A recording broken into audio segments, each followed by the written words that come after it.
Mesdames, Messieurs, bonsoir. Bienvenue sur votre programme d'entretien sur Info TV. À vous la parole. À vous la parole ce soir. En posture d'invité, nous avons Abel Elimbi Lobé. C'est un homme politique bien connu sur l'espace médiatico-politique au Cameroun, mais il est aussi le leader, le guide du mouvement Kautal. Abel Elimbi Lobé, bonsoir. Bonsoir, Monsieur Varga. Et merci beaucoup une fois de plus que vous m'accueillez. Ça fait bien longtemps que... Quand c'était pas rencontré. Voilà, c'est ça. Alors, Abel Elimbi Lobé, à vous la parole, c'est 1h30 d'échange, d'entretien sur justement votre actualité avec un premier arrêt sur votre séjour du côté des États-Unis. On a vu et entendu beaucoup de choses sur la question. On y reviendra en ouverture de ce programme, mais on ira aussi du côté de l'actualité globale avec votre avis sur les grandes questions qui justement meublent cette actualité-là au cœur de la République. On ne va pas éluder 22h avec le passage de Nadège Yougang avec ces questions des internautes. Le programme vous suffit, Abel Elimbi? Je vous respecte ce que la maison a organisé. Oui. Je suis un homme qui s'attache à la discipline. Donc, c'est déjà largement suffisant pour que on évoque les grandes questions qui nous préoccupent, n'est-ce pas? Surtout tout le travail parlementaire de ces derniers moments qui donne fait couler beaucoup d'encre. Je crois que c'est un moment essentiel du programme que vous avez mis à l'ordre du jour.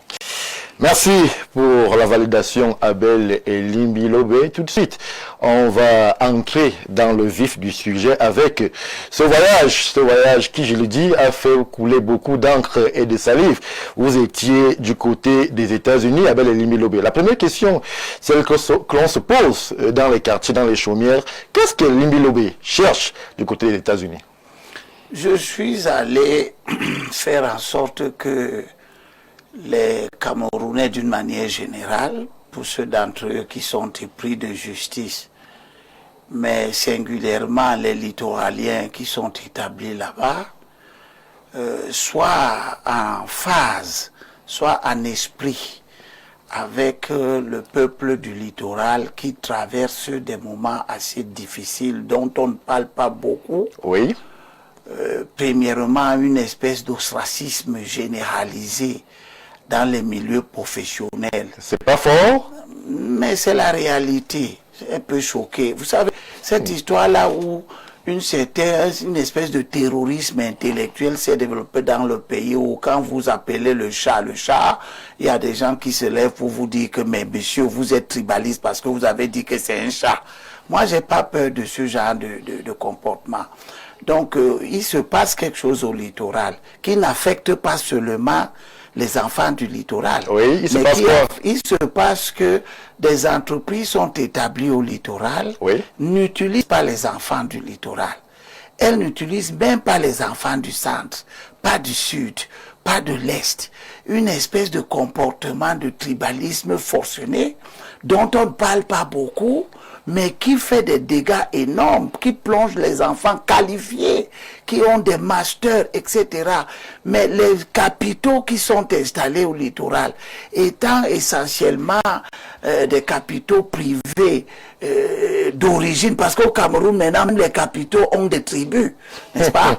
Donc, les capitaux, là, étant des capitaux des entreprises promues par des compatriotes de l'Ouest, eh bien, il semble que c'est pour les gens de l'Ouest. C'est pour que les gens de l'Ouest travaillent. C'est pour que les gens de l'Ouest aient la richesse. Si vous voulez aussi créer vos entreprises, ainsi de suite. Le résultat de tout ça est que nous avons des enfants qui postulent, qui sont bien qualifiés, qui demandent du travail dans des... On ne les recrute pas parce qu'ils sont savoir, parce qu'ils ne sont pas travailleurs. Ils sont des paresseux, etc., etc.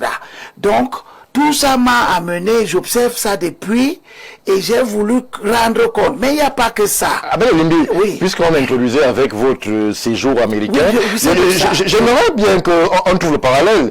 Il y a cette ostracisation que vous dénoncez. Oui, il y a cette posture qui voudrait qu'il y ait des entreprises fixées, basées à Douala, qui n'emploient pas les enfants. Qui refusent. Merci pour la précision. Les cabinets comptables. Nous sommes d'accord. Nous sommes d'accord. C'est ce que vous dites, mais est-ce que c'est du côté des États-Unis que ce type de problème se règle? En partie. Je vais vous expliquer pourquoi. Parce que le problème, ce n'est pas seulement ça. C'était informer cette partie de notre communauté qui est là-bas. Oui.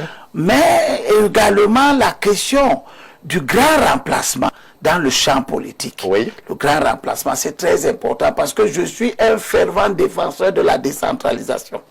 Et l'esprit de la décentralisation, c'est que l'État, le gouvernement, a rendu responsables les collectivités territoriales, les régions, collectivités territoriales, pas régions administratives dirigées par le gouverneur, mais régions, collectivités territoriales dirigées par un conseil régional dont le président est l'exécutif. Tout à fait. À côté, les communes, n'est-ce pas, avec leurs spécialités, les communautés urbaines. Voilà. Ces établissements-là sont devenus le levier du développement économique de chaque région. Ça passe par là. Devenus ou sont en voie de devenir? Non, sont devenus, c'est-à-dire que l'État les a responsabilisés avec le Code général des collectivités territoriales décentralisées, qui est un véritable cahier de charges qu'on a établi légalement, qui s'impose donc. Aucune commune, aucun maire n'a le droit de penser à autre chose qu'à ce que représente le transfert des compétences. Vous devez créer les écoles maternelles, vous devez créer les écoles primaires, vous devez animer la culture, vous devez promouvoir les langues, vous devez promouvoir les activités génératrices d'emploi et de revenus, vous devez soutenir les associations, vous devez. Qu'est-ce que cela veut dire? Cela veut dire que le développement de chaque région est dorénavant entre les mains des enfants de la région. Alors, vous étiez donc en quête de financement aux États-Unis? Non, pas simplement ça. Il se trouve que dans toutes les régions du pays, tout le monde a bien compris l'esprit de la décentralisation. Dans le sud, les maires sont du sud. Oui. Le président d'ailleurs, l'article 57 de la Constitution est clair, il ne transige pas. Le président du conseil régional doit être un autochtone, n'est-ce pas? Oui. Ça, c'est clairement dit dans l'article 57 de la Constitution. Et ça, c'est depuis 1996. Et puis, au grand dialogue, nous sommes sortis de là parce qu'il fallait remplacer les délégués de gouvernement par les maires de ville qui sont des élus. Et le chef de l'État a introduit un verrou pour que les gens n'aient pas l'ambition d'utiliser l'exode rural comme un élément politique de conquête du pouvoir. Oui. Il a introduit l'article 246 dans le Code général des collectivités territoriales décentralisées qui dit que le maire de la ville doit être un autochtone de la région de rattachement de la ville. Et ensuite, depuis 2012, que le code électoral a été adopté, il y a dans le code des principes qui ont été introduits, mais qu'on foule au pied, qui sont que pour ce qui est des élections de représentation, les élections législatives, les élections sénatoriales, eh bien, le législateur, cette fois-ci, c'est le législateur. Il précise très bien que la constitution des listes de candidats doit tenir compte de deux choses, pas trois. Lesquelles? Un, la composition sociologique de la circonscription et le genre. D'accord? Tout le monde comprend le genre. C'est-à-dire, n'essayez pas de faire une liste sans les femmes. Sans les femmes. Ou alors, n'essayez pas de faire une liste sans les hommes. Parce que quand on dit genre, on ne veut pas dire femme. Ça veut simplement dire que vous devez savoir que la société est homme et femme. Donc, si vous faites une liste avec les femmes seulement, ça ne passe pas. Alors, on aura très bien compris si que vous faites une liste avec les hommes seulement, ça ne passe pas. c'est la constitution sociologique qui vous intéresse, vous. Et ça m'intéresse. Parce que ce qui se passe au littoral et qui ne se passe nulle part ailleurs, mais qui commence à se passer dans le centre aussi, et qui risque d'affecter l'océan, le département de l'océan, c'est que dans le littoral, alors que au sud, les 11 sièges de représentants du Sud au Parlement, à l'Assemblée nationale, sont des enfants du Sud. L'Est, 11 sièges, ce sont des enfants de l'Est. Oui. La Damawa, 10 sièges, ce sont les enfants de la Damawa. Il n'y a aucun enfant qui vient de l'extrême nord ou du nord, qui est dans la Damawa, château d'eau du Cameroun et tout ce que les gens racontent, pour dire que, bon, comme c'est le château d'eau du Cameroun, et c'est cosmopolite, nous pouvons venir là-dedans prendre aux enfants de la Damawa leur siège de représentation à l'Assemblée.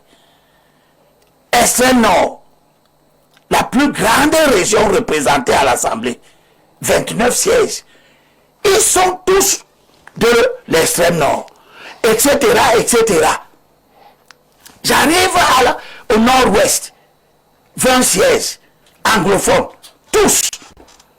Il y a à côté 15 sièges du sud-ouest, anglophones, mais chacun est chez lui. Tout à fait. Aucun anglophone du nord-ouest n'est descendu au sud-ouest pour chercher à prendre des sièges parce que Libre est cosmopolite, ou bien que Kumba est cosmopolite.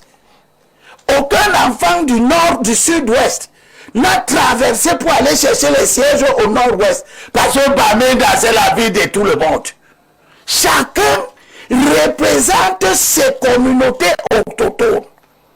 Arrivé au littoral, les gens changent les règles du jeu. Oui. Mais pas légalement. Subrepticement.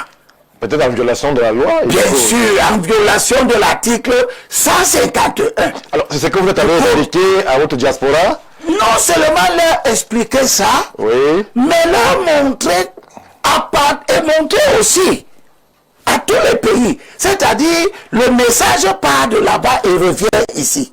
Puisque j'en ai déjà parlé ici. Mais je sentais que les gens ne prenaient pas ça véritablement au sérieux et la menace persiste et s'agrandit. Je dis que derrière cette prédation politique, il y a beaucoup d'argent. Un député, le simple député qui n'a aucune fonction à l'Assemblée, oui, l'État l'entretient à concurrence au minimum de 150 millions de francs CFA en 5 ans. Salaire, indemnité de cession, je n'ai pas compté la dotation de véhicules. oui. Je n'ai pas compté les missions. Vous savez qu'il y a une diplomatie parlementaire. Les députés vont souvent dans d'autres pays. Vous estimez que les fils du littoral doivent aussi en bénéficier? Mais ce n'est pas qu'ils doivent. Les choses sont clairement reparties. Les 29 sièges de l'extrême nord reçoivent du Parlement au minimum 150 millions fois 29.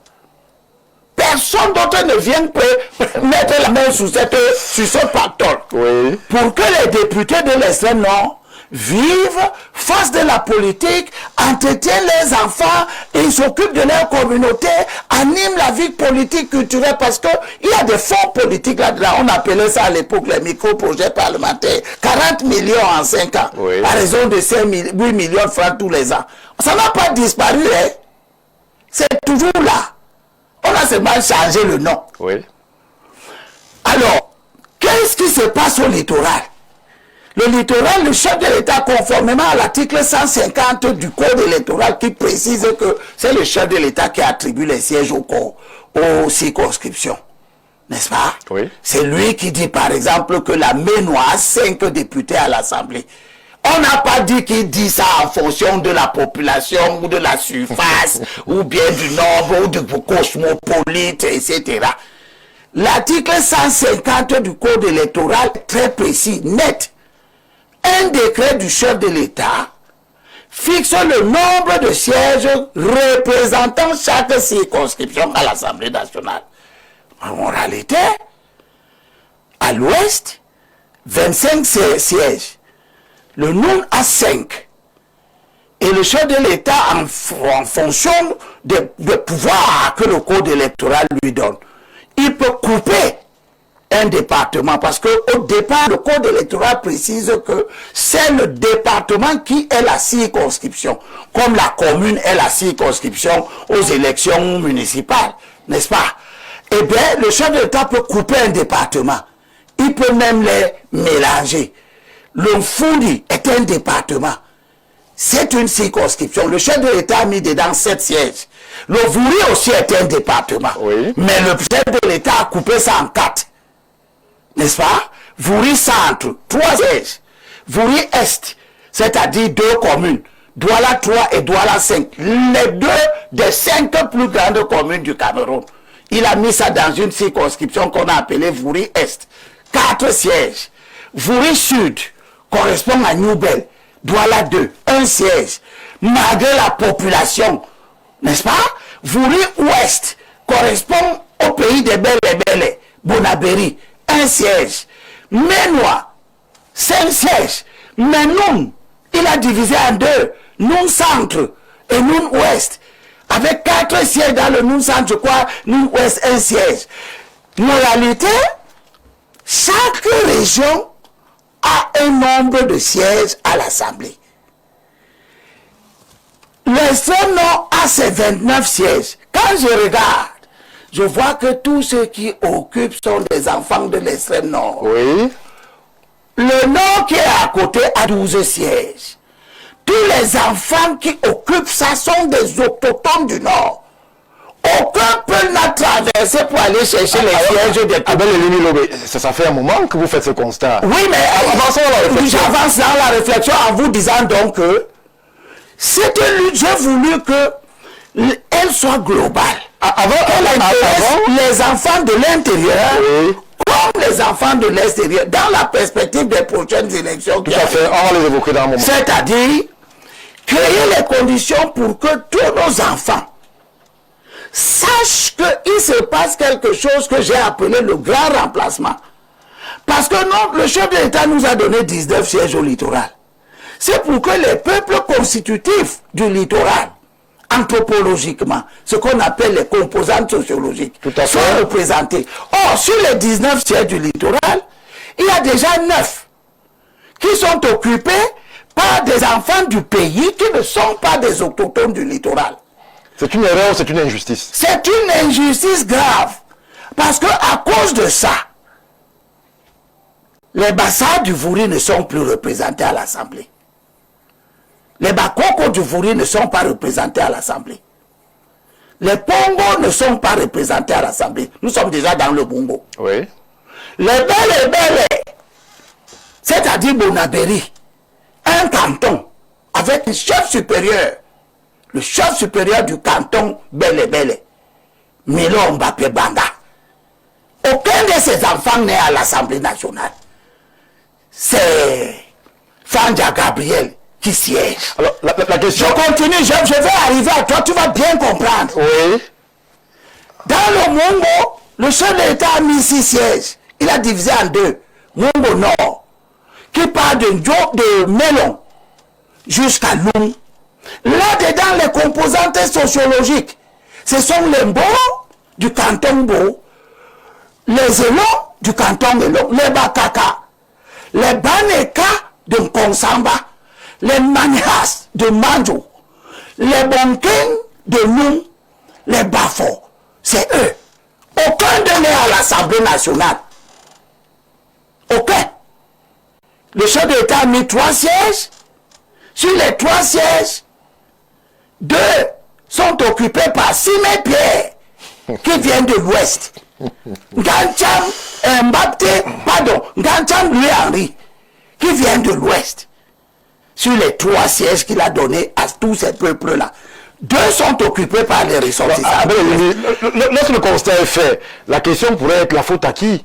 La faute à plusieurs personnes. Premièrement, les partis politiques qui investissent ces candidats.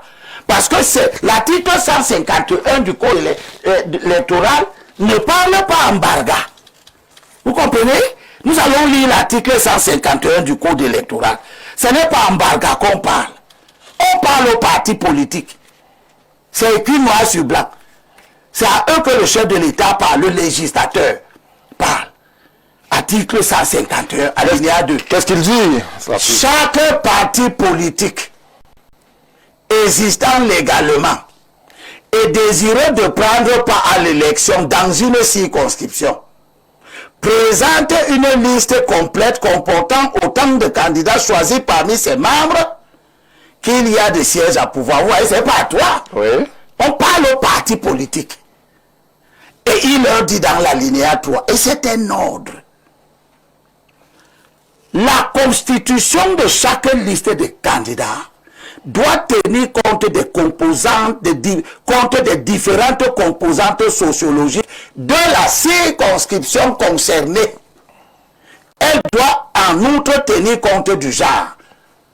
Tu ne comprends pas ce que ça dit, Mbaga. Nous comprenons parfaitement avec Limbi. Ça veut dire que, premièrement, dans le Fundi, vous et moi, nous ne pouvons pas nous présenter aux élections. Il n'y a pas de candidature indépendante. Oui. C'est les partis politiques. Donc, si Mbaga est candidat dans la mémoire, c'est que c'est un parti politique qui a décidé de le présenter là-bas.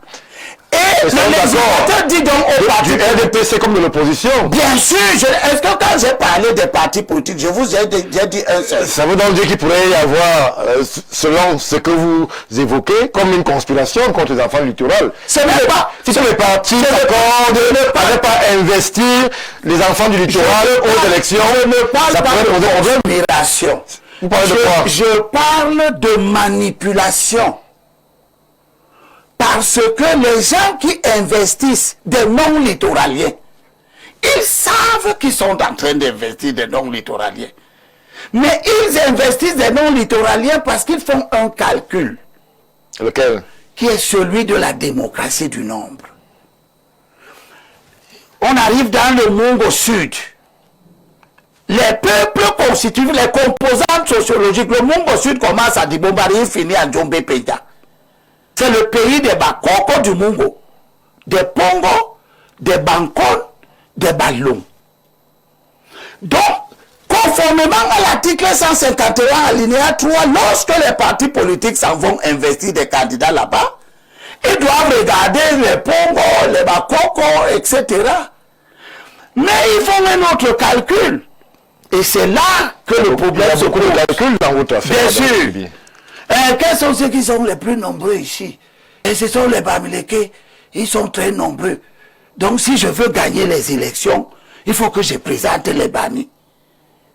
Et on prend donc, le RDPC prend sa liste de 3 sièges, il met les Bami en tête de liste.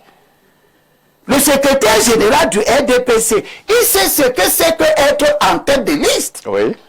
Parce que quand vous êtes en tête de liste, en situation de partage des sièges, vous êtes privilégié. Tout à fait. C'est vous qui vous asseyez le premier, n'est-ce pas?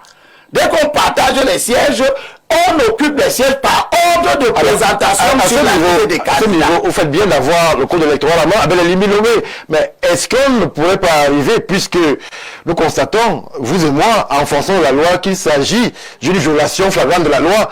Est-ce qu'il ne serait pas aujourd'hui temps de poser le débat sur la table? Bien sûr. Est-ce qu'il faudrait refuser ces listes?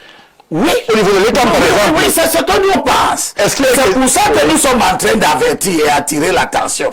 C'est une partie de mon discours que j'ai tenu à nos enfants qui sont à l'étranger. Que tout le monde se prépare. Que les partis politiques se préparent. Mais avant d'arriver là, l'idée c'est d'amener le pays à être conscient de ce désordre qui porte un préjudice grave aux enfants du Mungo, aux enfants du Furi, qui sont les deux principaux départements affectés par cet état de choses. Je vous prends, laissez que je vous donne un exemple. Regardez Furi Est, commune de Douala 3 et de Douala 5. 3 chefs supérieurs qui vous donnent la structure anthropologique des lieux. Le canton Bakoko, Japoma, un chef supérieur. Oui. Le canton Bassa-Vouri, avec pour chef supérieur Mbodi Gaston et Payet. Et le canton Aqua. Voilà les 3 cantons. Donc voilà les 3 composantes sociologiques les Sawa, les Douala, des Aqua, les Bassa, du Vouri et les Bakoko. Et ça, vous savez qu'il n'y a aucun Bakoko à l'Assemblée nationale. Il n'y a aucun Bassa du Vouri à l'Assemblée nationale. Pourquoi? Parce que le RDPC a présenté une liste de 4 personnes. J'ai une circonscription à 4 sièges. Tout à fait. Le RDPC a présenté 4 personnes. En tête de liste, premier, Gahan Isaac Bamileke. Deuxième, Ndongo Moutome. Épouse Pokosi. Elle est à quoi? Ok. Suivez-moi bien et vous allez voir qu'est-ce que nous avons évité de justesse. Je vous suis parfaitement. Le SDF a présenté aussi une liste. C'était le challenger du RDPC. 4 candidats, 3 Bamileke en tête de liste et Tongo Aqua en dernière position dans la liste. Le PCRN qui était aussi candidat a présenté une liste avec Nouran Fotsing Asana Moulu en tête de liste. Oui. L'élection a eu lieu en 2020. Personne n'a eu la majorité absolue parce que vous savez que notre système est un système mixte qui allie le système majoritaire et le système proportionnel. Ça veut dire que quand vous avez la majorité absolue des suffrages valablement exprimés, vous prenez tous les sièges à pouvoir. Mais lorsque vous avez une majorité relative, on entre dans le système proportionnel, on commence à partager les sièges. Tout à fait. Dans le cas de l'élection législative, on partage donc les sièges à Vouri-Est. Parce que le RDPC qui a gagné et qui est sorti donc premier n'a pas eu la majorité absolue. La loi dit que le majoritaire relatif prend la moitié des sièges arrondis à l'entier supérieur. Il part. Il ne revient plus au partage. C'est une spécificité bien camerounaise. Et les sièges restants vont être partagés aux autres candidats qui ont obtenu au moins 10%, 5% des suffrages valablement exprimés. Et dans le cas d'espèce, les 2 autres partis qui ont obtenu au moins 5%, c'était le PCRN en tête, parce qu'il a eu plus que le SDF. Ils ont donc eu chacun 1-1. On ne va pas revenir sur la technique du partage. Mais le RDPC a pris 2 sièges. Et on a donc fait asseoir, conformément à la loi, on prend tels qu'ils sont présentés sur la liste. Comme Gahan Isaac était le premier, c'est d'abord Gahan Isaac qui s'est assis. Tout à fait. C'est lui qui entre au Parlement le premier. Ensuite, Ndongo, n'est-ce pas? Gahan Isaac le Bamileke. Ensuite, Ndongo, la Sawa, l'unique d'ailleurs. Puisque les 2 autres sièges vont être partagés au PCRN et au SDF. Tout à fait. Et le PCRN passe en tête. Il prend un siège. Il a un siège. On fait asseoir la tête de liste, Nouran, Labamoun. Et puis, le dernier siège, on donne au SDF un siège. On fait asseoir Nietzsche. Moralité, pour représenter les Bakoko du Vouri, les Bassa du Vouri, les Aqua, eh bien, c'est Gahan Isaac, Nouran, Asana Molu et Nietzsche qui sont assis. Il n'y a qu'un Ndongo un seul. Imaginez un peu ce qui se serait passé si le RDPC n'avait pas eu la délicatesse de mettre Ndongo en deuxième position. Si le RDPC avait fait comme le SDF, premier Bami, deuxième Bami, troisième Bami, si le RDPC avait fait ça, les 2 sièges qu'il a obtenus auraient été occupés par des halogènes. Oui. Résultat, toute la circonscription de Vouri-Est, qui est la terre des Bakoko, des Bassa du Vouri et des Aqua, aucun d'eux ne serait à l'Assemblée. Donc nous avons été sauvés de justesse. N'est-ce pas? Oui. Le RDPC nous a sauvés de justesse en nous mettant Ndongo en deuxième position. Alors, lorsque vous expliquez tout cela à vos fils, à vos soeurs, à vos filles de la diaspora, qu'est-ce qu'ils vous disent? Première chose, ce n'est plus seulement eux qui ont été émus. Des enfants du centre, des enfants du sud, les enfants de l'Est sont venus à la rencontre du comité d'organisation. Oui. la réunion qui a été organisée à New York. Ensuite, la dernière réunion qui a été organisée à Washington, le 18, 2 jours avant mon départ. Mais tous les enfants du pays étaient là. Alors, que répondez-vous à ceux qui essayaient de battre les affiches sur la toile ont institué un boycott de ces assises en estimant que le discours que vous mettez en avant n'est pas un discours qui promeut le vivre ensemble et qui constitue plutôt un substrat pour diviser les Camerounais. Ils ont mordu la poussière. Premièrement, rien n'a été boycotté. J'ai été accueilli à l'aéroport. Le comité d'organisation a organisé tout au millimètre près. J'ai fait à peine 5 minutes pour traverser les contrôles de police. Tout avait été prévu, on m'a reçu, les policiers m'ont reçu à la sortie de l'avion, on a guidé tout, on m'a sorti mes bagages. Je suis allé à la première fête qui avait été donnée chez le président Mbappé, Guillaume. Et mes autres voyages à New York, c'est le lieu de témoigner à Irène Batamak qui vient de perdre son époux, toute ma compassion parce que ils nous ont reçus, et d'ailleurs son époux est Bamileke. Ils nous ont reçus chez eux, tout le monde était là. Alors, la précision que vous évoquez, elle fait tâche quand même, puisque vous dites son époux est Bamileke. Ça veut dire que... Qui n'a pas participé au boycott. Qui n'a pas participé au boycott. Ça veut dire que de ce côté-là, c'est pas tout le monde qui veut bien vous voir comme un diable. Mais c'est ça. Ça veut montrer que les esprits chagrins qui, d'ailleurs, ils ne représentent pas la communauté Bamileke. Parce que dans la communauté Bamileke, beaucoup de personnes savent que c'est une injustice qui doit s'arrêter. Vous êtes perçu comment dans cette communauté? Puisque vous êtes à Douala, où il y a justement de nombreux résidents Bamileke et de nombreuses personnes de cette communauté-là qui vont, qui viennent, qui font des affaires. Comment est-ce que vous, en tant que fils, êtes perçu? Vous êtes une menace, vous êtes un éveilleur de conscience, vous êtes un aiguilleur. Comment est-ce que la communauté Bamileke de ce côté vous perçoit? Bon, heureusement que vous demandez la spécificité ici. Vous demandez comment la communauté Bami me perçoit. Puisque vous avez un discours qui s'oppose à la plupart de leurs fils. Mon discours ne s'oppose pas au Bami. Il s'oppose à une pratique politique qui piétine un texte. Il ne s'oppose pas au Bami. Il se trouve simplement qu'au moment où j'appelle l'attention du pays sur ce qui se passe, ce sont les Bami qui sont les plus grands piétineurs. Non, et ce sont eux bénéficiaires. Ceux qui les investissent. Oui, bien sûr.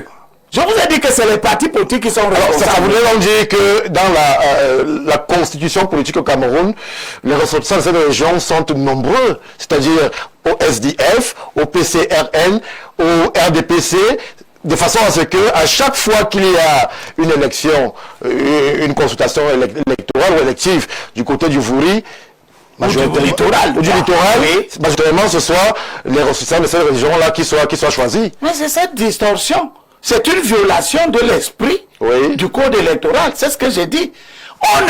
Le code électoral n'est pas en train de dire que la constitution de chaque liste des candidats doit tenir compte des majoritaires dans le fichier électoral. Vous avez entendu ça? On dit que ça doit tenir compte des composantes sociologiques de la circonscription. Pas de ceux qui sont majoritaires.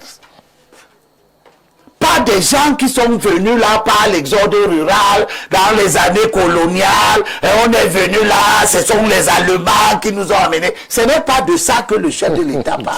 Alors, attends, je t'ai dit, le chef de l'État dit que dans le Fondi, si vous voulez composer la liste des candidats dans le Fondi, vous regardez les composantes sociologiques du Fondi. Ce ne sont pas les Bami, ce ne sont pas les Peuls, ce ne sont pas les Toupouri, ce sont les Ewodo.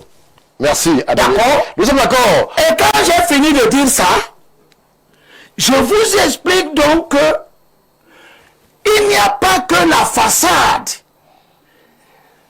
Cette prédation politique qui accourt dans le littoral correspond aussi à une captation des ressources financières énormes.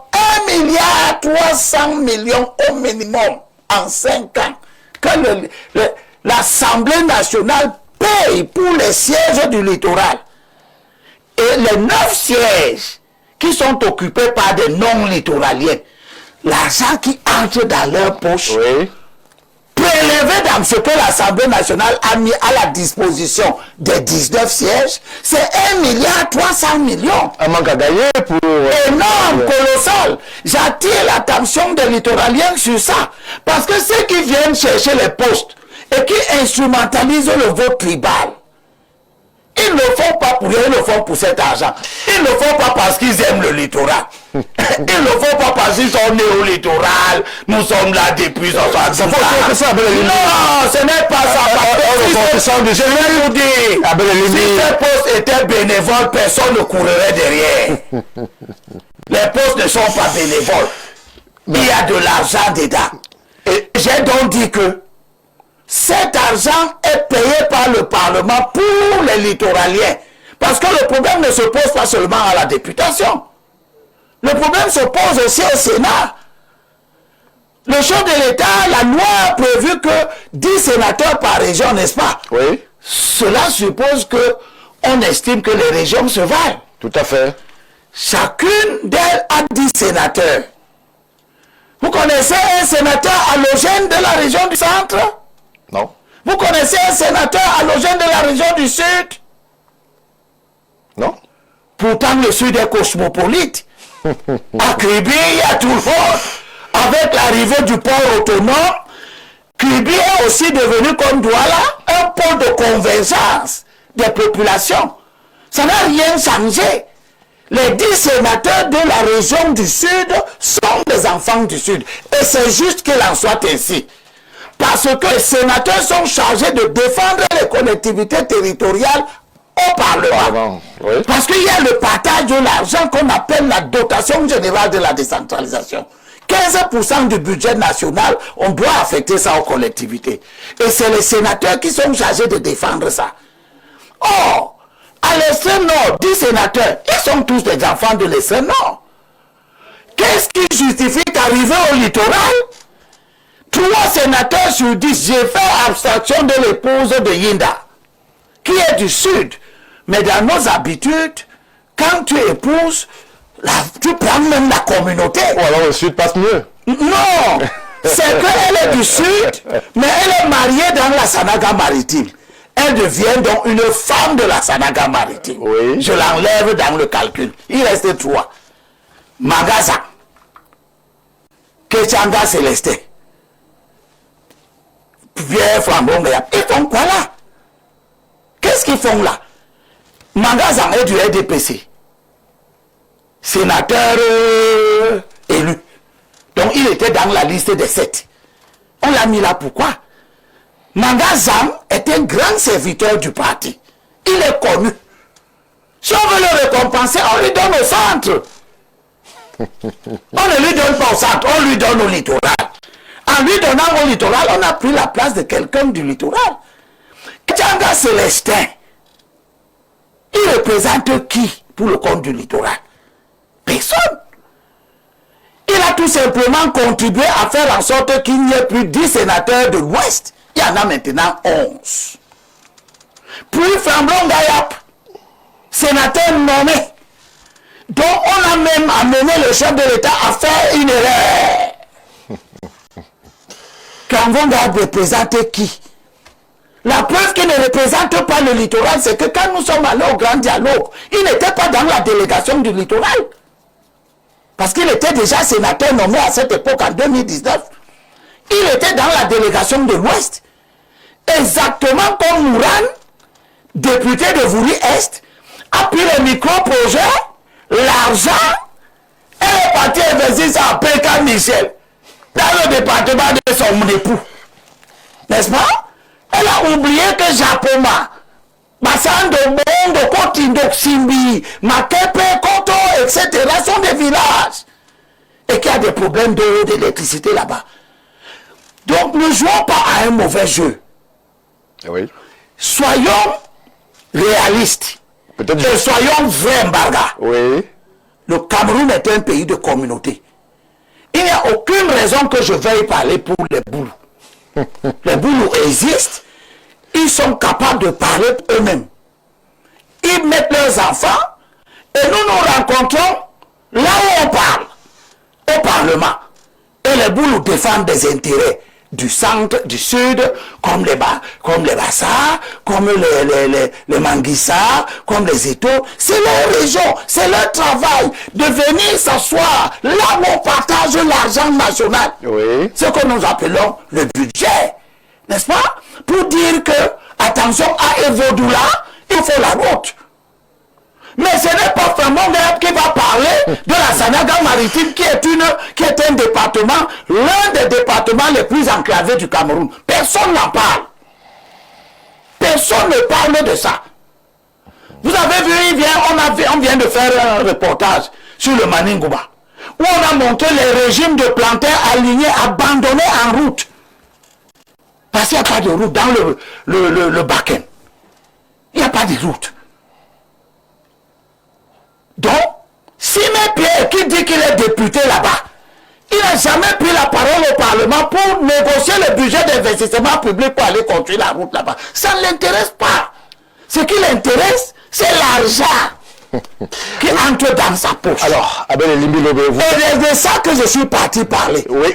Et puisque la lutte ne consiste pas seulement à parler, la lutte consiste aussi à se préparer et mettre l'alternative sur la table. Et comment est-ce qu'on se prépare? Je vais mettre des candidats autochtones, 100%.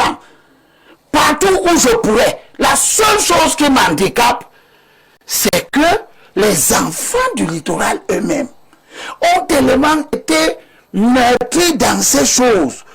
Ils sont maintenant dans un état d'inhibition. Alors, à ce niveau, ils sont aussi dans un état d'insouciance. Permettez que je pose la question que, malheureusement ou heureusement, de nombreux Camerounais se posent, puisque vous évoquez justement ces enfants-là du littoral.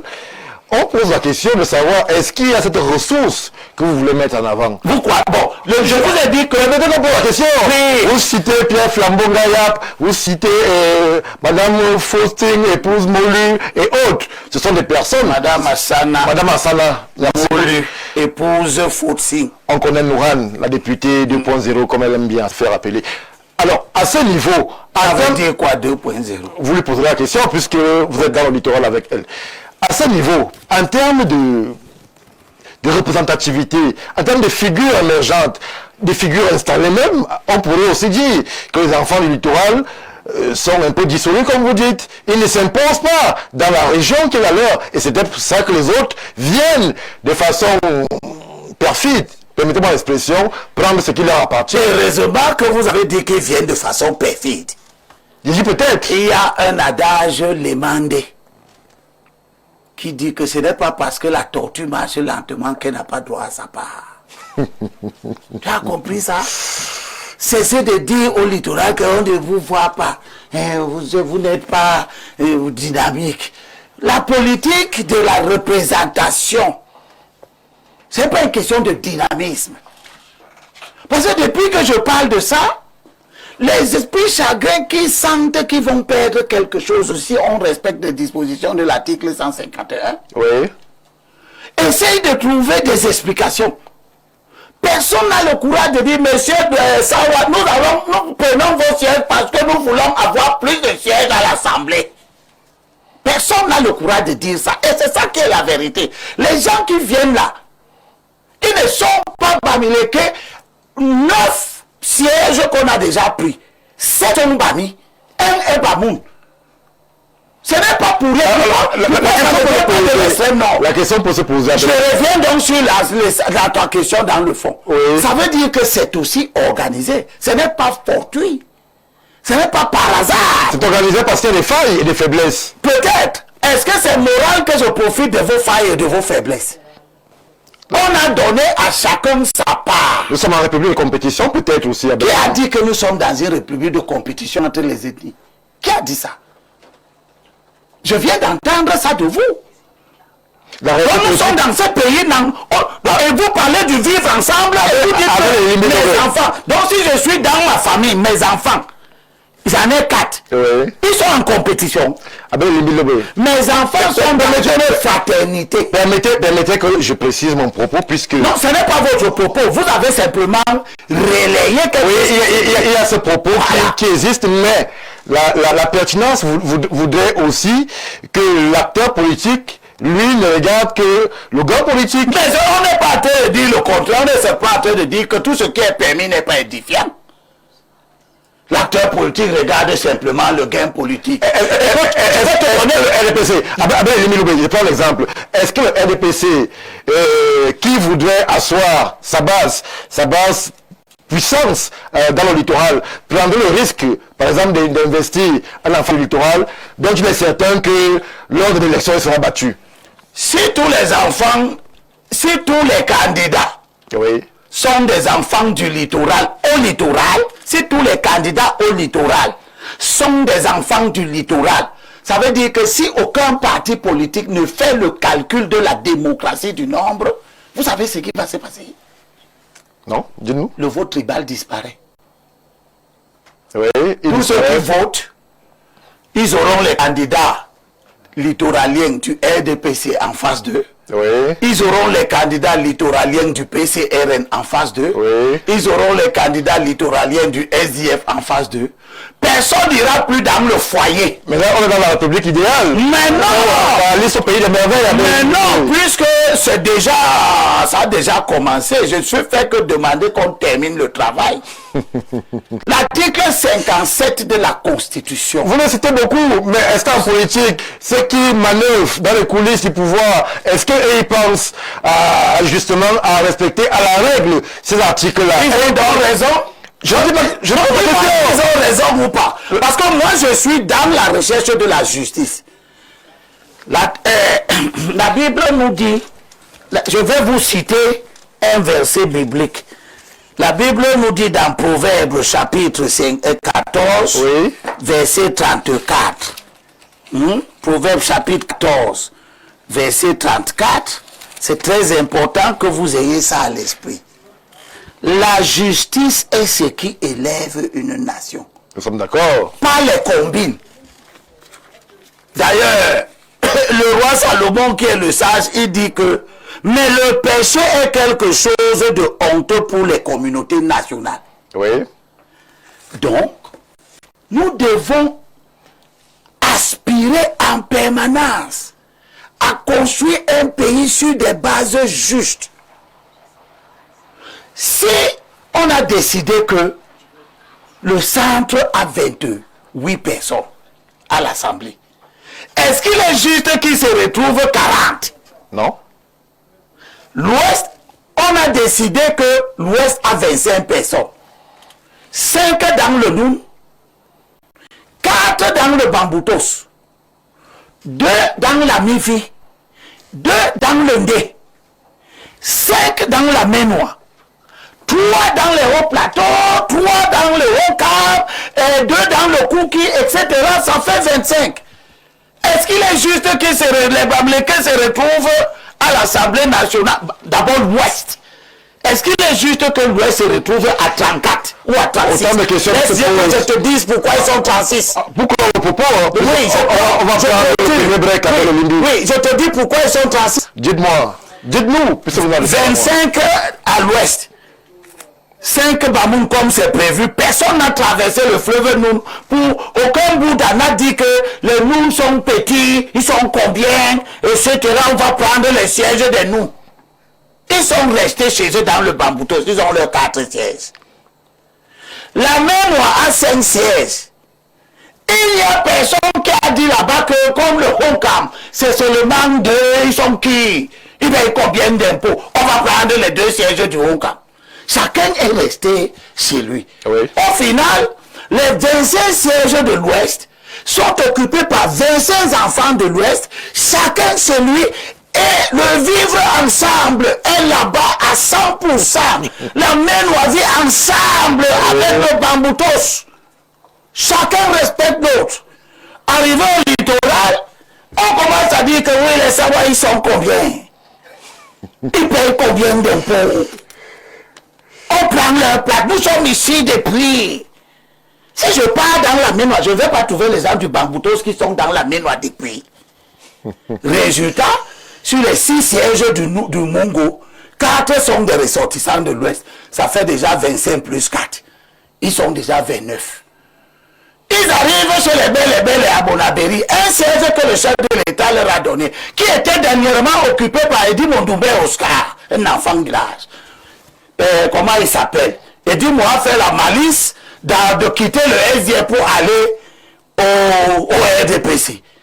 Et comment il s'appelle? Le secrétaire général dit viens, je te mange. Jean Coueté. Il a dit viens, je te mange. C'est-à-dire quoi? C'est-à-dire que comme tu étais dans le SDF et que tu es revenu, je vais te montrer, va derrière les rangs. Il a pris Fanja Gabriel, un Moya, pour représenter les Belles à l'Assemblée. Ils sont déjà 22. Parce que les moyens, c'est des Bamileke. Ils sont déjà 22, 24, 25, plus 4, ça fait combien? 29, plus 1, ça fait combien? 30. Ils arrivent maintenant à Voury-Est. Sur les 4 sièges, ils prennent 3. Hein? Comment? Ngahan Isaac. Ndiche, Nouran. Ça, c'est l'Ouest. On était à 30, non? Plus les 3 là, ça fait combien? 33. 33. Puis ils arrivent à Yaoundé, dans le Foundi, pour le ring Djengwe. Ils sont combien? 34. 34 déjà. Hein? Oui. Est-ce que le chef de l'État qui partage le législateur dans l'article 150 prévoit qu'on te donne 25 mais tu manœuvres et tu te retrouves à 34? Bon, ok, ils sont donc 34. Question, ça va s'arrêter quand? Peut-être qu'aux prochaines élections, la manœuvre, c'est de passer à 40. N'est-ce pas? En prenant les sièges des autres. Nous n'en sommes pas encore là. Mais on est déjà à 34 au lieu de 25. Nous n'en sommes pas encore là. Et tout ça, c'est au littoral qu'on prend. Oui. Parce qu'on ne vient que de commencer à prendre au centre, dans le Foundi. Peut-être que les calculs sont sous la table. Pour que dans le Foundi, sur les 7 sièges-là que les Boulou, les Ewondo ont, on doit leur prendre autant faire. Pour quelle raison? Parce que nous sommes nombreux à Yaoundé. C'est nous qui faisons le développement de Yaoundé. C'est nous qui construisons les immeubles. On a dit que la représentation, c'est en fonction des immeubles que vous construisez. Voilà donc le type de discours qui amène les guerres. Merci Abel Elimbi Lobé pour ce premier passage. Tout en puissance dans votre discours. On va, mesdames, messieurs, qui nous regardez de par le monde, prendre le premier break. Un break qui va nous conduire aux questions des internautes. Ce sera avec l'apport et la participation de Nadège Yougagne qui est déjà en studio avec nous. A tout de suite.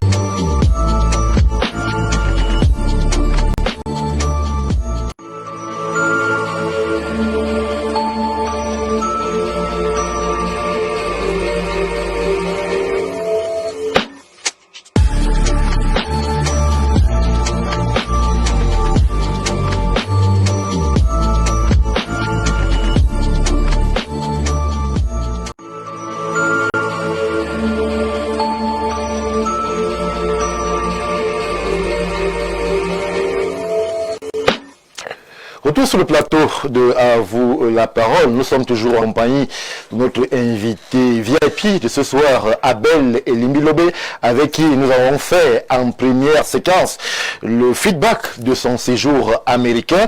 Et pour ce qui est des prochaines minutes qui vont suivre, nous sommes en compagnie de Nadège Yougagne qui est là présente pour les questions des internautes. Bonsoir Nadège. Bonsoir Stéphane. Vous allez bien? Très bien. Alors, je vous vois avec une très jolie tenue estampillée Info TV. Ah, bien sûr, c'est la fête du travail. Alors, Nadège, nous sommes en compagnie d'Abel Elimbi Lobé. Je sais que sur nos différentes plateformes, ça buzz. Il y a beaucoup de participation. Je vous laisse avec le leader du mouvement Kautal. Bonsoir, monsieur Elimbi Lobé. Bon retour au pays. Merci Bienvenue chez beaucoup, vous. Nadège. Vous avez beaucoup de courage. On va vous taxer d'être tribaliste. Hein.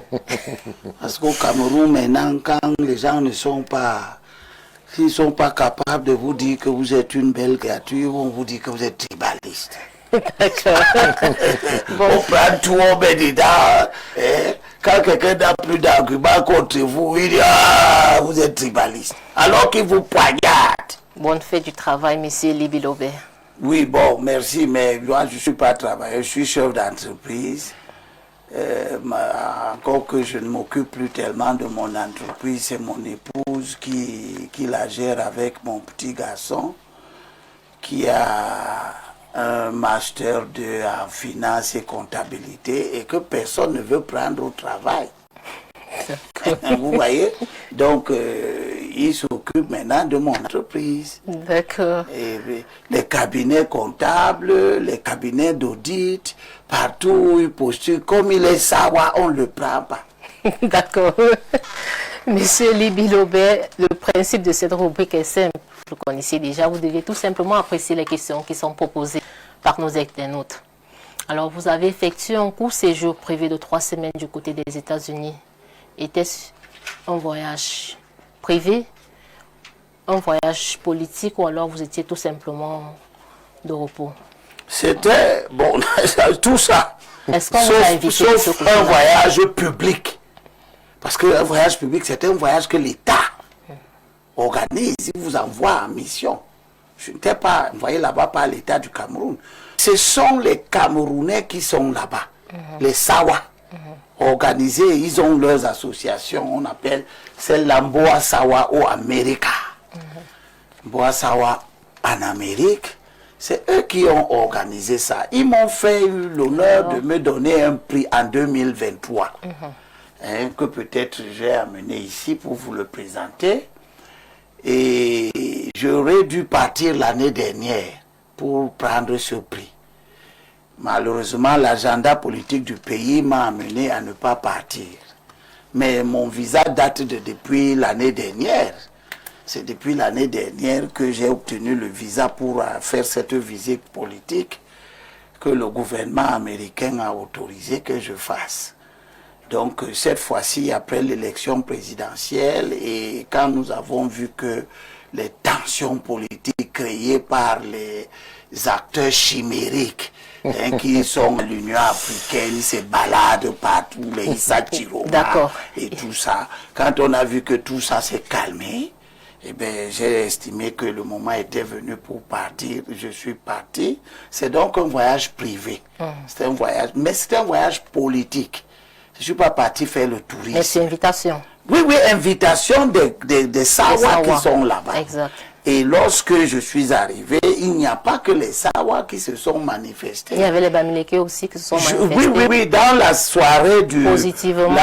Oui, oui, oui, très bien. La soirée du 18, j'ai demandé à savoir. On m'a dit que bien sûr qu'il y avait plein de Camerounais Bamileke dans la salle.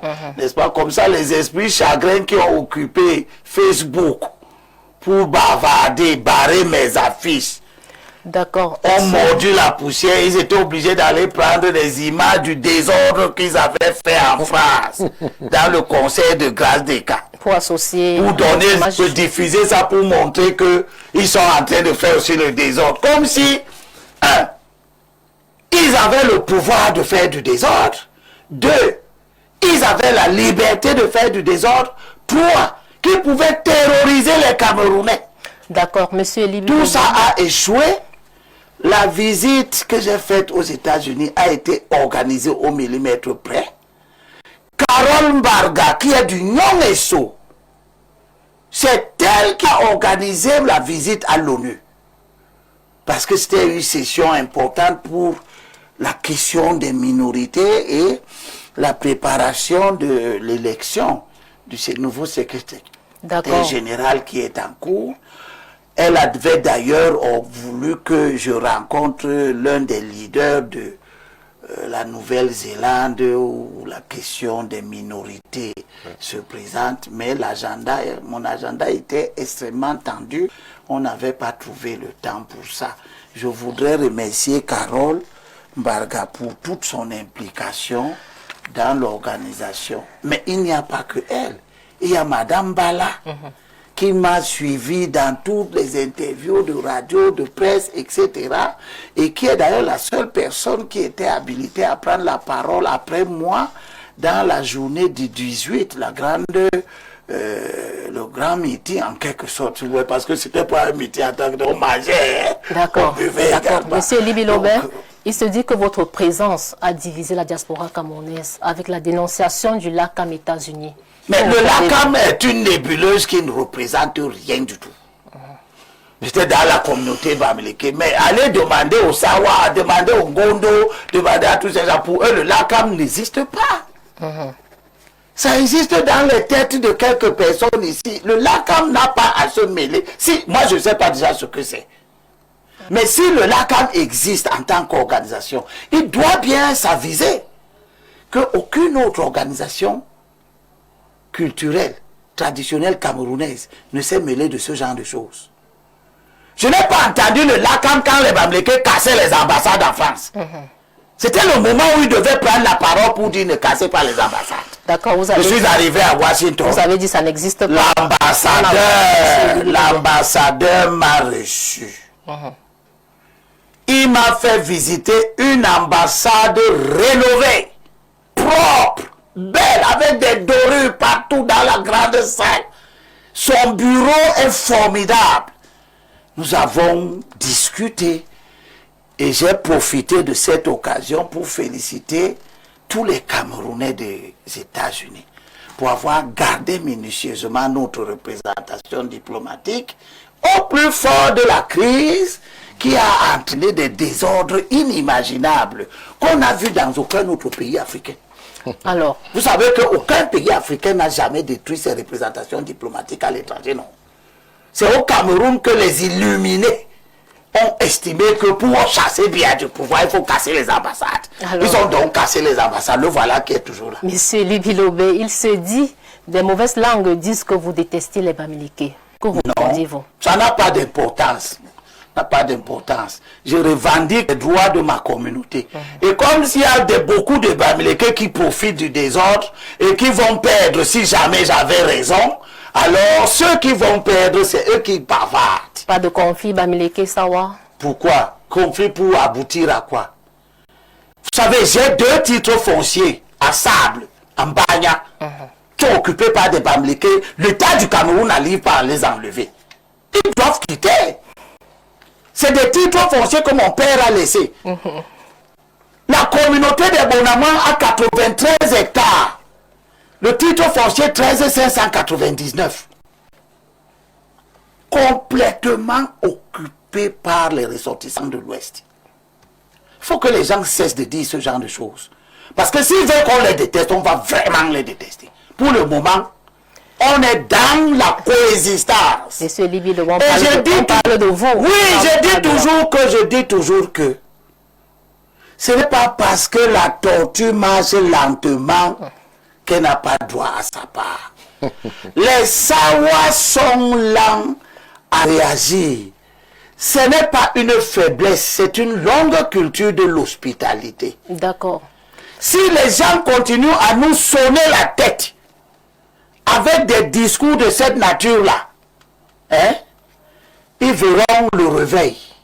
Parce qu'il y aura réveil. Je travaille pour qu'on se réveille. D'accord. Qu'on sache que la constitution du Cameroun dit que l'État préserve les droits des populations autochtones. Ça veut dire que là où vous êtes et moi, nous avons une égalité de droits. Là où vous êtes autochtone, vous avez des droits que je n'ai pas. Là où je suis autochtone, j'ai des droits que vous n'avez pas. N'est-ce pas? Parce que chacun de nous est autochtone quelque part et il est allogène ailleurs. Et donc, nous avons l'égalité. Nous avons aussi l'égalité dans le droit de la représentation. Nous avons l'égalité dans le droit de gérer nous-mêmes nos affaires. Vous comprenez? C'est ça la décentralisation. Et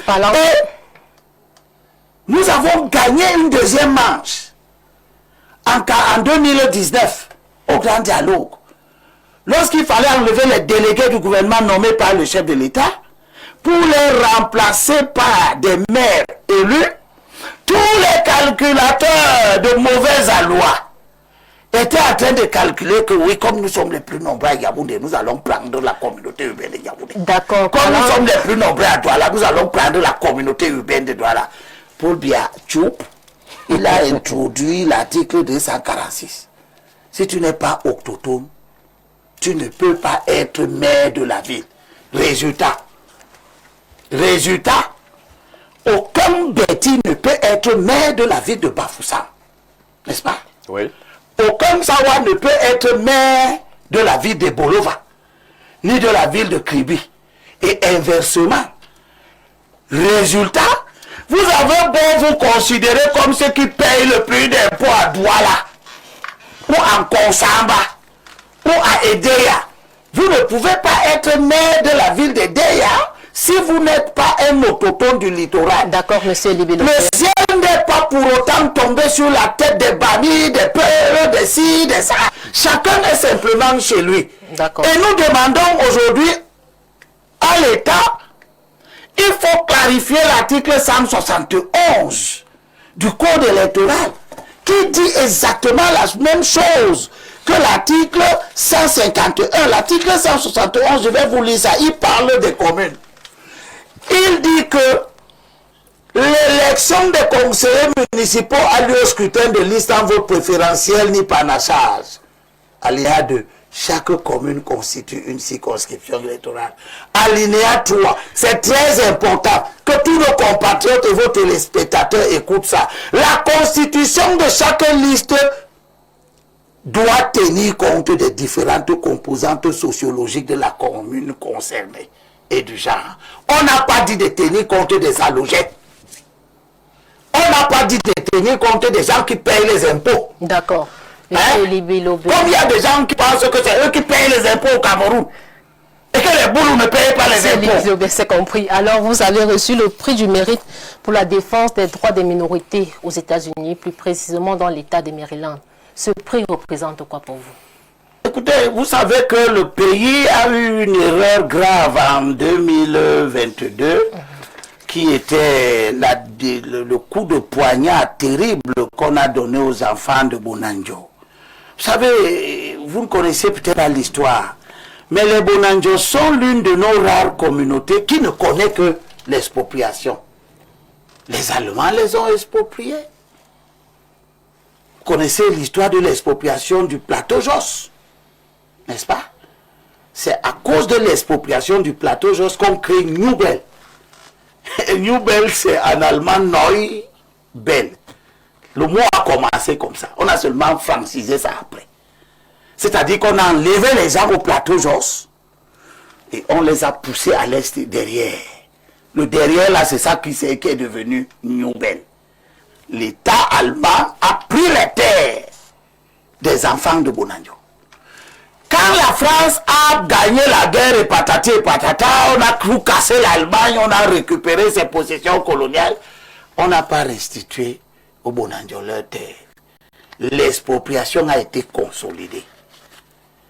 L'administration coloniale française a occupé tout Bonanjo. Puis, nous sommes arrivés aux indépendances.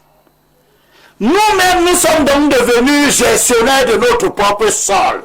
Mais l'État n'a pas pensé à réparer le préjudice des enfants de Bonanjo. Il a gardé tout ce qu'il a hérité de l'expropriation. D'accord? Et ce n'est pas censé pas arrêter là. En 2022, une fausse mafia, une affaire mafieuse que dont vous avez entendu parler, l'affaire Dicolo, c'est que un opérateur économique veut le terrain. Il monte une affaire avec les fonctionnaires corrompus. Et c'est aussi les fonctionnaires qui n'ont pas mangé, qui ont torpillé l'affaire. Vous comprenez comment le Cameroun est compliqué. Parce que les fonctionnaires corrompus, on dit à cet homme d'affaires que on peut te fabriquer une expropriation. Comme ça, on exproprie les enfants de Dicolo. Ils sont des natifs. Ils ont la terre sur le plan coutumier, mais ils avaient leur titre foncier 21.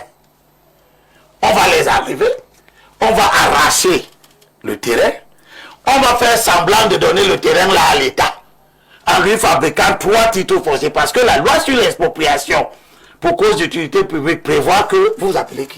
Nadège. Nadège.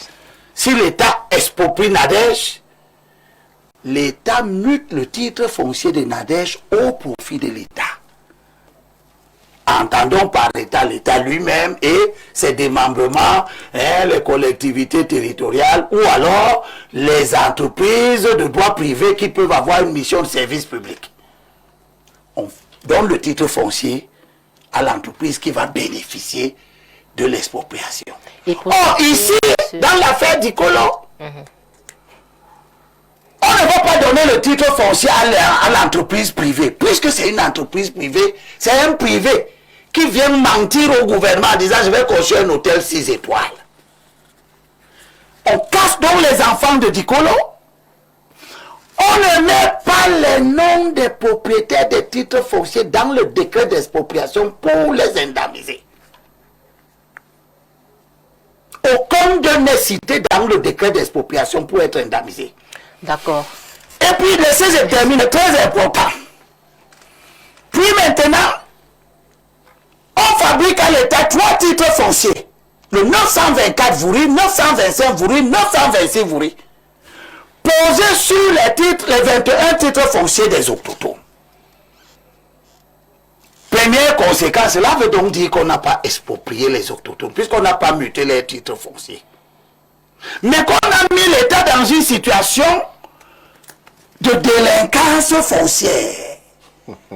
Parce que la loi interdit de faire 2 titres fonciers sur un même terrain. Or, 21 titres fonciers sont là et on prend 3 titres fonciers pour l'État du Cameroun, on les met. Avec pour alchimie de prendre les 3 titres fonciers là que l'État n'utilise pas, il n'en a pas besoin, on les met dans un bail amphithéotique. D'accord, monsieur. Qu'on donne donc à l'opérateur économique. Pour sortir, quelle image gardez-vous de la diaspora camerounaise vivant aux États-Unis?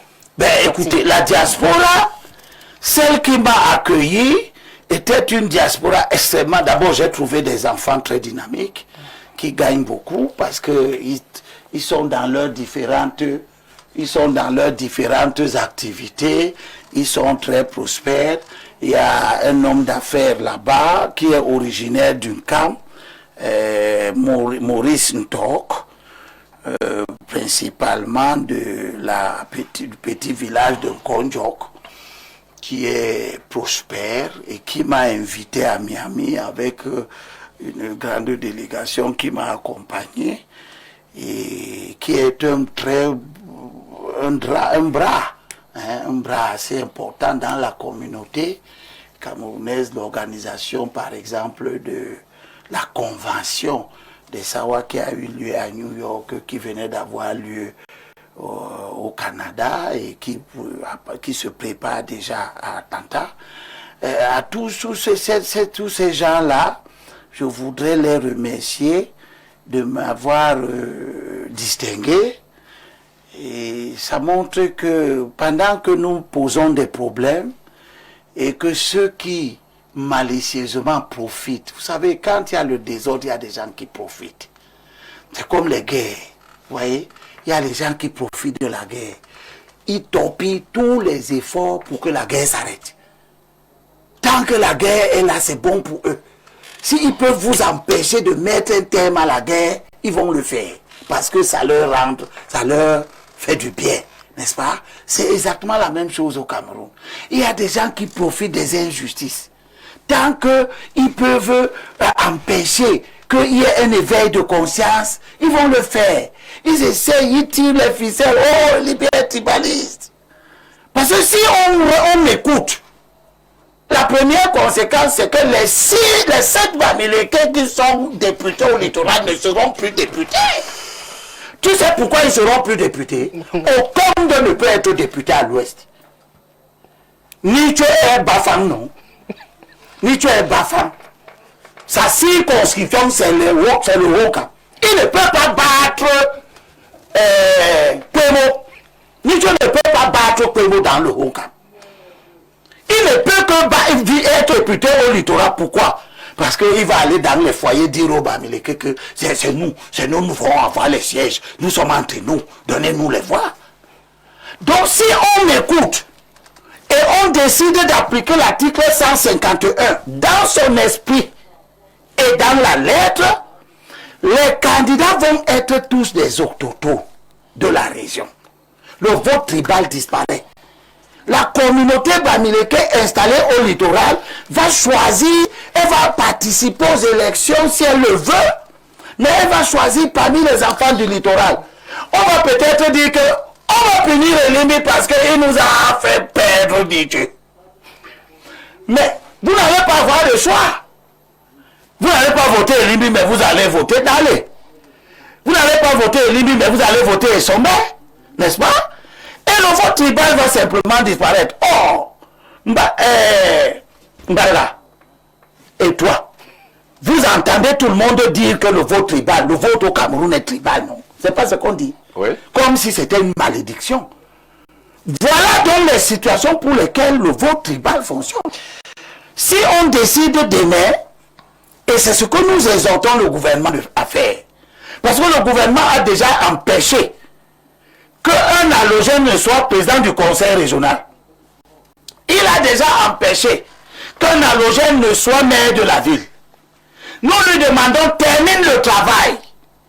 Que tous les maires soient chacun autochtone de la région de rattachement de la commune concernée. Abel Elimbi Lobé, vous dites des choses tellement intéressantes, bien évidemment, en compagnie de Nadège Yougeng, à qui nous disons un merci Nadège particulier. n'a plus de questions. À qui nous disons un merci particulier. Elle ne parle pas, puisque nous allons, pour le peu de temps qui nous reste, bénéficier de sa charmante présence. Abel Elimbi, les téléspectateurs aussi, sur nos différentes plateformes, vous savez, lorsque vous dites cette chose sensible qui parle aux Camerounais, ils sont obligés de réagir et ils réagissent. Ils doivent. Excusez-moi de vous le dire par millions. Prenons celle-ci qui semble assez précise. Elle évoque un fait. Elle dit sur les 7 députés du Fundi, deux ne sont des Ewondo. À Yaoundé 6, Deux ne sont pas des Ewondo. oui, nous comprenons. À Yaoundé 6, c'est un Anglo. À Yaoundé 2, c'est un Bamileke. Ça veut dire que le Fundi est un exemple de vivre ensemble et d'intégration nationale. Donc, Elimbi Lobé n'a pas raison. Si ce monsieur était cohérent, il prendrait la parole pour dire que l'Ouest a 25 députés. Il fallait aussi qu'il y ait un boulot député là-bas. Vous voyez comment vous voyez, c'est ça que Célestin Bizigé appelle le dérèglement cognitif. C'est-à-dire que vous raisonnez, vous vous organisez pour raisonner faussement. Et dit que c'est un bon exemple de vivre ensemble parce que vous prenez les sièges au fond. Mais vous ne vous faites pas le souci de donner aux autres. Abel Elimbi, vous croyez que les bêtis, vous croyez que les Ewondo n'aimeraient pas être députés à Bamenda? Abel Elimbi, puisque justement... Vous croyez que les Ewondo n'aimeraient pas être députés à Limbe, à Kumba, partout? Il n'y a pas les Ewondo là-bas? Abel Elimbi, on a abondamment épilogué sur votre séjour américain. Sortons du Fundi, qui semble vous... Non, le Fundi ne m'occupe pas particulièrement. Il est même moins en danger. Parce que sur les 28 sièges du centre, j'apprends aujourd'hui, je ne savais pas qu'il y avait un anglophone aussi, n'est-ce pas? Oui. Bon, donc ils sont... À Yaoundé 6. Oui, voilà. Donc, non, Yaoundé 6 n'est pas une circonscription. C'est une commune. Il faut faire attention. C'est le Fundi qui est la circonscription au législatif. D'accord, sur le détail. Alors, je veux dire que sur les 28 sièges du centre, donc il y a 2 halogènes. C'est ça que ce message nous dit. Je lui dis, c'est comparativement donc au littoral. 20 faits de ratio, 2 sur 28, multiplié par 100, ça fait combien de pourcents? Beaucoup de calculs. Le littoral, c'est 9. Prenons un autre exemple, Abel Elimbi Lobé, puisque vous sortez fraîchement des États-Unis, vous étiez à New York, vous l'avez d'ailleurs précisé. Bonsoir à vous. Je précise que cette communication nous vient du Gabon. Bonsoir à vous, monsieur Elimbi Lobé. Pouvait-il tenir ce discours à New York, où le maire est né en Ouganda et est d'origine indienne, et ça fait moins de 10 ans qu'il est américain? Mais ce monsieur ne comprend pas. Il me dit que le maire est américain. Il me dit un peu... Le maire est indien. Il n'est pas indien, il est américain. Vous connaissez la législation américaine qui autorise un Indien à être maire? Elle n'existe pas. C'est des discours qu'on appelle des discours spéciaux. Des gens qui ont un cerveau déréglé. Les étrangers, les Américains, ou les Français, ou les Allemands, les Anglais, qui sont d'origine indienne, française, américaine, ils ne sont que d'origine. Ils ne sont pas dans ces postes de responsabilité avec leur nationalité d'origine. Ils prêtent serment pour la nationalité américaine. Ça s'achète, hein? Ça se paye. On ne prend pas la nationalité américaine avec la bouche. Tu payes ça. Et tu prêtes serment de servir la nation américaine. Barack Obama était noir d'origine quoi? Kenya, non? Oui. Il était là pour le Kenya. Non. Donc, ce genre de discours, c'est des discours de clocher. Tout c'est... Et je suis allé là-bas et j'ai tenu mon discours. Oui. Et là, qui bavardent comme ça, ils n'ont même pas été capables d'approcher les salles où j'étais. Et je termine, laisse-moi terminer. Oui, terminé. J'ai dit aux Camerounais qui sont là-bas que l'une de mes préoccupations aux prochaines élections, c'est de faire en sorte que les étrangers d'origine camerounaise puissent avoir le visa gratuit pour entrer au Cameroun avec leurs conjoints et leurs enfants. Voilà des gens qui bavardent, mais qui ne veulent régler aucun problème. Leur seul problème, c'est l'épidémie. Parce que les Libyens veulent leur arracher les postes où ils prennent l'argent. Alors moi, j'ai un problème avec les Américains d'origine camerounaise, les Français d'origine camerounaise, que notre pays ostracise. Vous ne pouvez pas, dès que vous prenez une nationalité étrangère, vous devenez comme un adversaire du Cameroun. Alors, je veux que notre pays sorte de cela et qu'on renoue avec nos enfants. Nous savons que ce sont nos enfants. Pour des tas de raisons, parfois même pas légitimes, hein, ils ont dû prendre des nationalités étrangères. Pour autant, on peut les laisser venir visiter la famille. On peut aussi les laisser reprendre leurs droits fonciers. Parce que vous savez qu'un étranger, pour acheter un terrain au Cameroun, vous devez d'abord demander l'autorisation du ministère de la Nation. Nous sommes d'accord, Abel Elimbi-Lobé, et le temps imparti même pour cette super production d'Avoue la parole est largement dépassé. Mais on ne peut pas sortir sans justement évoquer l'appareil qui est le vôtre, Kautal, le mouvement, puisque c'est lui qui est censé porter votre ambition. C'est 100% autochtone que nous voulons présenter. Tout à fait. Alors, comment est-ce que va se structurer Kautal? Est-ce qu'il y a des alliances qui sont prévues? Est-ce qu'il y a des ralliements? Comment est-ce que le casting justement de ces fils du littoral va se faire lorsque l'on sait justement que 2026 c'est demain, 2026 c'est bientôt? Nous travaillons, nous sommes au travail. Kautal n'est pas un parti politique, Kautal n'investira rien. Kautal n'est pas un parti. Oui. Peut-être que je vais le transformer en parti, c'est pas impossible. Kautal est une stratégie électorale pour gagner les élections. Qui peut être vendu, qui peut être acheté?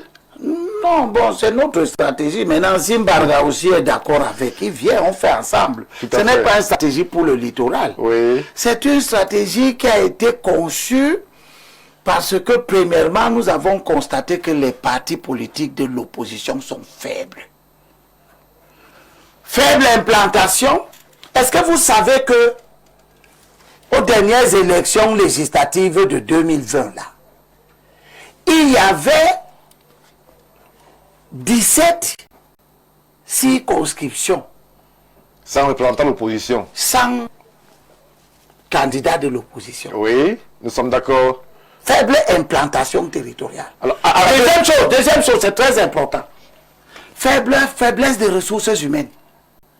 Quand vous voyez les plateaux de télévision là, non? Oui. Vous ne voyez pas que c'est les mêmes personnes.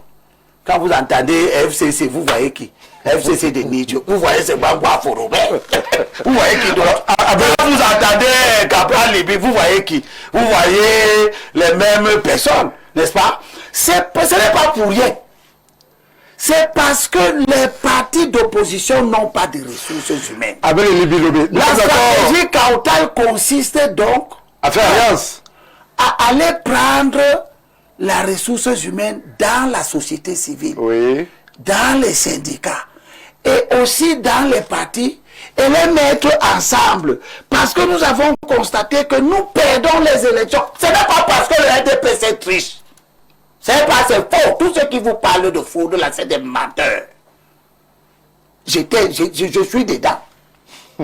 J'ai vu les partis, j'ai vu nos listes. Oui. Tu vois une liste comme ça, 61 personnes, candidats du SDF, c'est les vendeurs de tomates en route, c'est des gens comme ça qu'on met dans les listes. C'est ça qui nous fait perdre. Ces gens-là, ils n'ont pas d'argent. Est-ce que vous savez que Fundi, qui est décédé, qui est couché là, il payait les cautions, il était à Bamenda, c'est lui qui envoyait l'argent pour payer les cautions des candidats. Il n'était pas capable de payer 50 000. À l'époque même, c'était 25 000. Et quand Fundi paye les cautions, on gagne. Ou alors on a 10% des suffrages. On rembourse.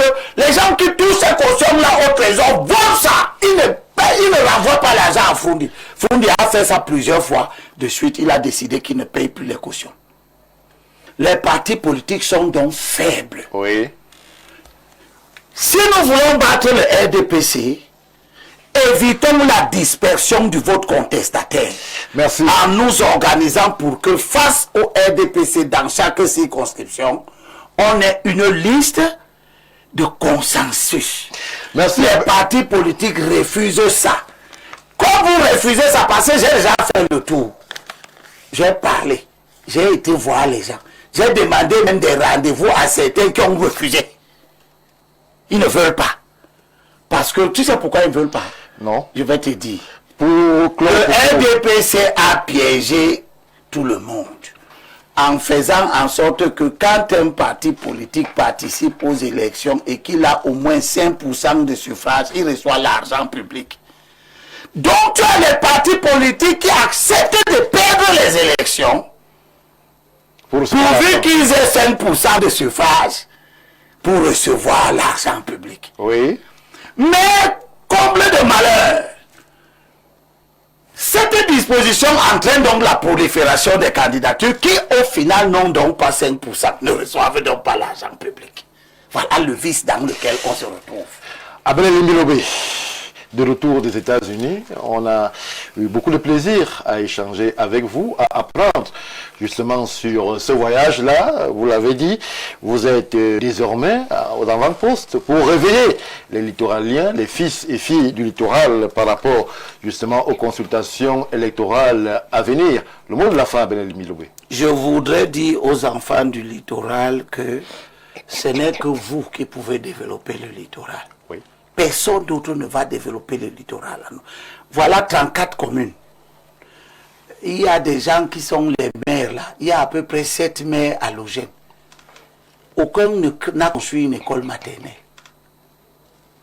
Le Code général des collectivités, le président Biya a transféré, et je vous ai parlé d'un cahier de charges. C'est-à-dire que quand vous lisez le Code, à partir de l'article 156, c'est un véritable cahier de charges. On a dit dans tous les secteurs d'activité ce que les communes doivent faire. Vous avez compris?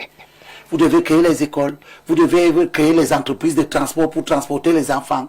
Vous devez faire... que le président va jusqu'à demander aux communes de créer des orchestres de musique pour animer la commune. Les groupes de ballet, de danse, troupes lyriques, théâtre. Aucune ne fait ça. Garga, est-ce que tu sais que la ville de Douala n'a pas d'hôtel de ville? Vous au moins à Yaoundé, vous avez l'hôtel de ville que Fouda André Alexis. Douala n'a pas d'hôtel de ville. Malheureusement, tu voulais qu'on parle de la fête du la réalisation va le couper. Est-ce que tu sais que... dépasser Oui, les dernières 5 minutes. Est-ce que tu sais que la commune de Douala Premier ne paye pas les cotisations sociales à la CNPS? La commune de Douala Premier, là où Malapa est maire depuis 15 ans, ils ne payent pas les cotisations sociales. Ils doivent à la CNPS 441 millions de francs. Qu'est-ce que nous faisons avec de tels maires? Qu'est-ce que le RDPC fait avec de tels maires? Incapable de construire des écoles maternelles, oui. Incapable de construire des écoles primaires. Vous savez, moi je suis fils de chien. Ce sont les choix du RDPC, monsieur. Non, ce ne sont pas les choix du RDPC. Le choix du RDPC n'est pas que le RDPC veut des gens qui trahissent la pensée de Biya. Le RDPC ne veut pas ça. Alors qu'est-ce que vous en savez? Le RDPC non. Mais j'écoute les discours du président. Oui. D'accord? Et c'est lui qui vous a dit que... Le RDPC, je suis en train de leur révéler ce qu'ils ne savent pas de lui. Ils ne savent pas de lui qu'il n'a jamais construit une école primaire. Ils ne savent pas. Mais il n'est pas seul. Oui. Ils ne savaient pas non plus qu'il ne paye pas les cotisations sociales. Et je me dis, je m'insurge. Je suis fâché. Je vois des gens qui travaillent 30 ans, qui prennent la retraite et qui se paupérisent, qui retombent dans la pauvreté parce qu'ils n'ont pas de pain. D'abord, les salaires des communes, c'est combien? Pour qu'en plus, tu ailles à la retraite et tu ne reçois pas la pension. C'est un drame. Et tout le monde fait comme si, oh, Elimbi, oui, bon. Mais Elimbi est en train de vous révéler un drame. Et si vous partez fouiller dans les communes, vous allez trouver plein de communes comme ça qui ne payent pas leurs cotisations sociales auprès de la CNPS. C'est bien qui veut ça. C'est bien qui veut que la commune de Douala Premier ait 441 millions. Et les chiffres que je donne là m'ont été révélés par le président de la commission des finances de la commune là. Oui. De Douala Premier. Donc si Malapaya là-bas en train d'écouter et il pense que je sors ça du quartier, ce sont ses collaborateurs RDPC qui sont venus me donner cette Est-ce que vous rendez service en me disant... Je n'ai pas besoin de lui rendre service, j'ai besoin de l'aider à quitter. Parce que je veux des communes qui font ce que le cahier des charges, le Code général des collectivités territoriales décentralisées a demandé. Oui. Employer les gens, soutenir les jeunes, financer les micro-projets générateurs d'emploi et de revenus, promouvoir l'activité agricole, pastorale, élevage, artisanal. Tu as déjà vu à Douala là, des mères là qui ont fait un salon pour que les femmes viennent exposer leurs cabas, qu'elles savent coudre, les literies, les rideaux? Rien. Rien. Ils bavardent, ils écrivent les affiches, le maire vous souhaite la bonne fête du travail. Tu souhaites la bonne fête du travail à un personnel que tu n'affilis pas à la CNPS? Je parle de ça depuis. Les petites combines à l'intérieur du parti et les organisations Rose-Croix, francs-maçons, que les gens sont entre eux, ils se soutiennent mutuellement. Mais la franc-maçonnerie, la Rose-Croix en Europe, c'est pas pour soutenir la médiocrité. Depuis que je parle de ça, personne ne descend pour aller contrer la commune de Douala Premier pour voir si c'est que Elimbi dit. Si c'est que Elimbi dit est faux. Où sont les organes en charge du contrôle, M. Elimbi? Premièrement, le ministère en charge des collectivités territoriales. Oui. Deuxièmement, la CNPS elle-même. Pourquoi vous n'allez pas? Pourquoi vous laissez que le personnel soit employé, les gens partent à la retraite? Allez voir le secrétaire général du Ngondo. Son épouse perd son âme. Elle est décédée. Là où elle est couchée, elle n'a pas touché un seul franc de sa pension de retraite. Des dames. Et je peux vous citer d'autres cas. J'ai la liste, j'ai toute une liste d'anciens employés de la commune de Douala Premier qui n'ont pas de pension. Ils n'ont pas de pension. D'autres vont aller à la retraite, ils n'auront pas de pension. Tout simplement parce que les gens ont le sentiment d'être intouchables. Ils ont le sentiment d'impunir. Parce que nous avons affaire à un État qui réagit lentement. Oui. Comme je parle comme ça. Dans un pays normal, on aurait déjà dû mettre en place une mission de contrôle depuis un audit. Pour voir. Parce que les cotisations sociales qui n'ont pas été versées à la CNPS, j'ai entendu le maire faire dire à gauche et à droite que dans son compte du trésor, il a ordonné qu'on paye. C'est le trésor. J'ai dit, ah bon? Donc c'est le trésor qui n'a pas payé? Ça veut dire que vous accusez le ministère des Finances de détenir l'argent injustement. Et le ministère des Finances entend ça. Il ne peut pas dire, ok, vous avez dit que vous avez ordonné le paiement à partir de votre compte du trésor. Allons donc voir si votre compte du trésor a été débité ou pas. Parce que les cotisations sociales, c'est les retenues. N'est-ce pas? On retient les salaires. Est-ce que, comme vous avez 441 millions de francs d'impayés auprès de la CNPS, si on peut faire l'audit des comptes de la commune de Douala Premier, on va trouver que les 441 millions là sont là-dedans. On va trouver que cet argent n'est pas là-dedans. Il est parti où? C'est une bonne question. Peut-être qu'il est parti dans la tour de Babel qu'on a construite à Beaumono. Avec Elimbi Lobé, Merci pour justement ces 1h30 largement entamées de révélations sur votre vision de la politique et sur votre ambition pour les élections à venir. Nous devons demander, je demande à mes frères du littoral, sortez des maisons. Merci. Ils vous ont Allez entendu. vous inscrire, parce qu'on dit que nous ne sommes pas nombreux. Personne ne nous a compté. Voilà le recensement qui arrive, non? Je souhaite qu'on compte les ethnies. Qu'une ethnie ne s'asseye pas comme ça, occupe les radios, les télévisions. Nous sommes les plus nombreux. On vous demande, vous êtes combien? Vous êtes pas. Merci Abel Bilobé. Sortez donc, inscrivons-nous. Les savoirs qui sont éparpillés au centre, venez vous inscrire au littoral parce que nous devons décider de nos affaires. Merci, merci, merci pour... Soyez candidats. Merci pour toutes ces inspirations, ces révélations que vous avez faites. Et si vous êtes candidat, je vais vous soutenir. Je conclue le propos. Et si vous êtes candidat, je ne vais pas seulement vous soutenir avec la bouche. Je vais lever les financements pour aider toutes les listes 100% autochtones que nous allons mettre. Même si c'est seulement 100 000 que je partage. Merci Abel Bilobé. Merci à vous qui nous suivez de par le monde, puisque les contributions par millions sont arrivées sur nos différentes plateformes. Preuve que ce qui était dit sur ce plateau par notre invité Abel Bilobé vous touche, vous a parlé et très certainement vous a fait aussi réagir. Mesdames, Messieurs, nous sommes arrivés au terme de cette édition d'À vous la parole. Restez fidèles au programme d'Info TV qui se poursuivent tout en vous disant un bon début de week-end, bonne fête du 1er mai et surtout, restons sur Info TV, la chaîne du vivre ensemble et de la proximité. Bien le bonsoir.